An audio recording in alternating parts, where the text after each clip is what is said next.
nabi besar dalam Perjanjian Lama terdiri dari 5 kitab besar. Yang pertama yaitu Kitab Yesaya. Kitab Yesaya adalah salah satu dari 4 kitab nabi besar dalam Perjanjian Lama. Kitab ini berisi nubuat Nabi Yesaya yang melayani di Yehuda sekitar abad ke-8 sebelum Masehi. Isi pokok dari kitab Yesaya yang pertama yaitu peringatan dan hukuman bagi Yehuda dan bangsa-bangsa lain. Yesaya menegur dosa umat dan menubuatkan hukuman Tuhan melalui bangsa asing. Yang kedua, nubuat tentang pengharapan dan pemulihan. Meski ada hukuman, Tuhan menjanjikan pemulihan, keselamatan, dan masa depan bagi umatnya. Yang ketiga yaitu nubuat mesianik, yaitu tentang Mesias. Ini menjadi ciri khas Yesaya. Ia menubuatkan kelahiran Mesias, pelayanan dan penderitaan hamba Tuhan, pemerintahan damai Mesias. Yang keempat yaitu kedaulatan Tuhan atas sejarah Tuhan, digambarkan sebagai raja yang mengatur bangsa-bangsa dan membawa rencananya yang tergenapi. Tema utama yaitu kekudusan Tuhan, dosa dan pertobatan, penghakiman, keselamatan oleh Tuhan, janji Mesias, pemulihan Israel. Nah, strukturnya yang pertama itu pasal 1 sampai 39 itu tentang peringatan dan penghakiman. Yang kedua yaitu pasal 40 sampai 55 yaitu tentang penghiburan dan janji penebusan. Yang ketiga yaitu pasal 56 sampai 66 tentang pemulihan akhir dan kerajaan Tuhan. Baik, yang kedua yaitu kitab Yeremia. Yeremia adalah salah satu nabi besar yang dipanggil Tuhan untuk melayani pada masa akhir kerajaan Yehuda, sekitar 627 sampai 586 sebelum Masehi. Ia bernubuat memperingatkan bangsa Yehuda tentang hukuman Tuhan akibat dosa dan ketidaktaatan mereka. Yang menjadi isi utama kitab Yeremia yaitu 1. Panggilan Yeremia. Yeremia dipilih sejak sebelum lahir untuk menjadi nabi meskipun ia merasa muda dan tidak mampu. 2. Peringatan penghakiman. Yeremia menegur Yehuda karena penyembahan berhala, ketidakadilan, dan penolakan terhadap Tuhan. Ia menubuatkan datangnya Babel yang akan menghancurkan Yerusalem. 3. Kejatuhan Yerusalem. Yeremia menyaksikan secara langsung kehancuran kota itu pada 586 sebelum Masehi, termasuk pembuangan bangsa ke Babel. 4. Janji pemulihan. Meski banyak pesan hukuman, Yeremia juga menyampaikan harapan, termasuk nubuat besar tentang perjanjian baru, hubungan baru antara Tuhan dan umatnya yang ditulis dalam hati. Yeremia pasal 31 ayat 31 sampai 34. Yang kelima, pergumulan pribadi Yeremia. Kitab ini menunjukkan isi hati Yeremia, kesedihannya, perjuangannya, dan kesetiaannya meski ditolak bangsa sendiri. Yang menjadi tema utamanya yaitu Tuhan itu adil dan pasti menghukum dosa. Kedua, pertobatan adalah satu-satunya jalan keselamatan. Ketiga, Tuhan tetap setia dan menyediakan pemulihan. Keempat, hati manusia harus diperbaharui, bukan hanya tindakan lahiriah. Demikian. Selanjutnya saya akan menjelaskan tentang kitab Ratapan. Kitab Ratapan sendiri memiliki posisi dalam kitab Nabi Besar. Walaupun Ratapan bukan kitab nubuat seperti Yesaya, Yeremia, atau Yehezkiel, kitab ini dikaitkan dengan Nabi Yeremia. Dalam tradisi Yahudi dan Kristen, Ratapan sering ditempatkan sesudah kitab Yeremia sebagai bagian dari kelompok nabi besar, terutama karena isi dan gaya bahasanya dekat dengan kitab Yeremia. Tradisi menyebut Yeremia sebagai penulis yang meratapi kehancuran Yerusalem. Tema penderitaan akibat hukuman Tuhan juga kuat dalam nubuat Yeremia. Dengan demikian, Ratapan dianggap sebagai pendamping teologis dari kitab Yeremia. Kitab Ratapan sendiri terdiri dari 5 pasal yang semuanya berupa puisi ratapan yang menggambarkan: yang pertama, kehancuran Yerusalem 586 sebelum Masehi. Yerusalem jatuh oleh Babel, bait Allah dihancurkan, masyarakat menderita kelaparan, kehancuran, dan pembuangan. Yang kedua, ratapan atas dosa Israel. Kehancuran dipahami bukan sekedar akibat perang, tetapi hukuman Tuhan karena Israel. menolak firman-Nya, melawan para nabi, menjalani hidup yang tidak setia. Yang ketiga, harapan di tengah penderitaan.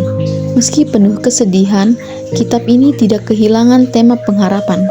Seperti yang tertulis dalam Ratapan 3 ayat 22, tak bersudah kesudahan kasih setia Tuhan. Ini menjelaskan bahwa Tuhan tetap setia, ada kemungkinan pemulihan, hukumannya bertujuan membawa bangsa kembali pada pertobatan. Yang keempat, pengakuan dosa dan permohonan pemulihan. Bagian akhir kitab berisi doa umat yang meminta Tuhan mengampuni, mengembalikan mereka, memulihkan hubungan dengannya. Nah, selanjutnya, kitab Ratapan sendiri memakai yang pertama yaitu puisi akrostik yang terdapat pada pasal 1, 2, dan 4 berisi 22 ayat sesuai jumlah huruf Ibrani. Pasal 3 ayat 66, pasal 3 ayat 66 ayat setiap 3 ayat huruf yang sama. Pasal 5 ayat 22 ayat tanpa akrostik menggambarkan kekacauan batin. Gaya ini menyimpulkan ratapan yang teratur, seakan penderitaan dituangkan dari A sampai Z. Tujuan teologis kitab Ratapan sendiri, yang pertama, mengenang kehancuran Yerusalem agar bangsa tidak melupakannya. Yang ketiga, memberi pengharapan bahwa kasih setia Tuhan tetap ada. Yang keempat, membangun iman bahwa Tuhan hadir dalam penderitaan. Tema utama dari kitab Ratapan sendiri, yang pertama, kesedihan dan penderitaan umat Tuhan. Yang kedua, keadilan Tuhan dalam menghukum. Yang ketiga, kesetiaan Tuhan yang tidak berubah. Yang keempat, pengakuan dosa dan pertobatan. Yang kelima, pemulihan yang dijanjikan. Baik, saya akan menjelaskan bagian yang keempat, yaitu Yehezkiel atau Hezekiel. Kitab Yehezkiel berisi nubuat Nabi Yehezkiel, seorang imam yang dibuang ke Babel pada tahun 5907 sebelum Masehi. Pelayanannya berlangsung di tengah para buangan Israel, dan pesannya menegaskan penghakiman Tuhan, kekudusannya, dan harapan pemulihan. Isi utama kitab Yehezkiel yang pertama, penghakiman atas Yehuda, pasal yang pertama hingga yang ke-24. Yehezkiel melihat penglihatan kemuliaan Tuhan. Ia menubuatkan bahwa Yerusalem akan dihancurkan karena dosa. Terdapat simbol-simbol profetis yang kuat untuk menggambarkan kerasnya hukuman Tuhan. Yang kedua, penghakiman atas bangsa-bangsa lain dari pasal yang ke-25 hingga ke-32. Tuhan menghukum bangsa-bangsa yang tertindas di Israel seperti Amon, Moab, Edom, Mesir, dan Tirus. Yang ketiga, pengharapan dan pemulihan Israel, pasal yang ke-33 sampai yang ke-48. Setelah kehancuran, Yehezkiel membawa pesan pengharapan, termasuk penglihatan terkenal, lembah tulang-tulang kering, lambang kebangkitan dan pemulihan bangsa Israel.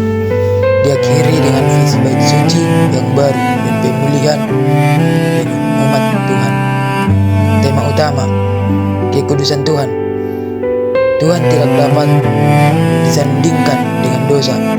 Tanggung jawab pribadi atas dosa, Yehezkiel 18. Kemuliaan Tuhan yang meninggalkan Yerusalem lalu kembali ke dalam pemulihan. Harapan masa depan, pemulihan rohani dan bangsa yang diperbarui. Tujuan kitab Yehezkiel menjelaskan mengapa pembuangan terjadi,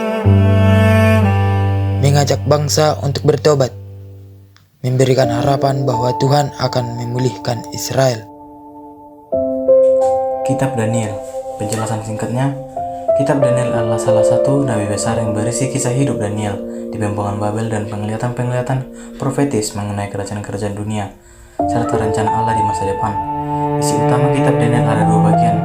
Yang pertama, kisah-kisah tentang Daniel dan sahabat-sahabatnya, pasal 1-6. Bagian ini berisi tentang cerita iman yang kuat seperti Daniel dalam gua singa, Kedua, 3 pemuda Syahdrah, Mesak, dan Abednego dalam perapian menyala. Ketiga, penafsiran mimpi Nebukadnezar.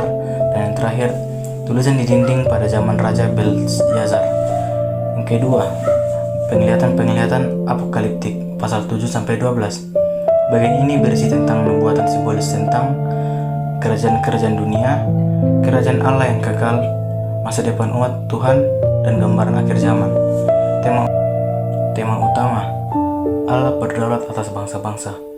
Kesetiaan pada Allah memberi perlindungan. Allah menegakkan kerajaannya yang kekal dan harapan di tengah pembuangan. Tujuan utama kitab Daniel adalah: pertama, menguatkan umat yang berada dalam pembuangan. Kedua, menunjukkan bahwa Allah tetap memerintah meski umat mengalami tekanan. Ketiga, memberi pengharapan mengenai masa depan yang telah Allah tetapkan. Kesimpulan kitab nabi-nabi besar dalam perjanjian lama. Kitab nabi-nabi besar menampilkan pesan Tuhan yang diberikan melalui para nabi untuk menegur dan memperingatkan dan menghibur umat Israel meskipun berbeda-beda konteks dan gaya. Kelimanya memiliki pola dan tujuan rohani yang sama. Yang pertama, Tuhan adalah kudus dan adil. Semua nabi besar menekankan kekudusan Tuhan. Karena itu, dosa dan penyembahan berhala membawa hukuman, pembuangan, dan kehancuran bangsa.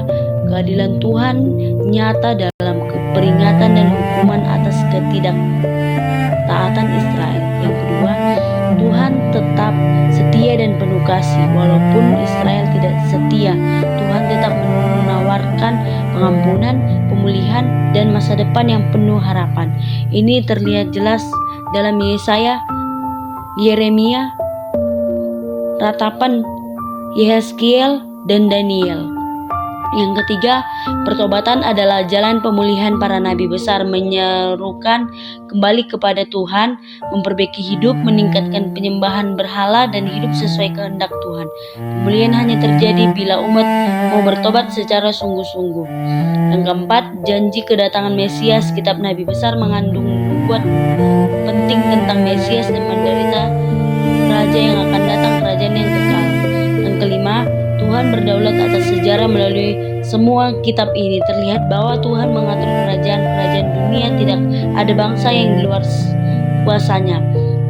Yang keenam, pengharapan bagi masa depan. Meskipun ada banyak hukuman dan penderitaan, pesan akhirnya adalah Tuhan akan memulihkan umatnya.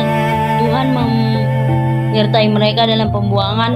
Tuhan akan memulihkan Yerusalem dan hubungan nyata dengan umat.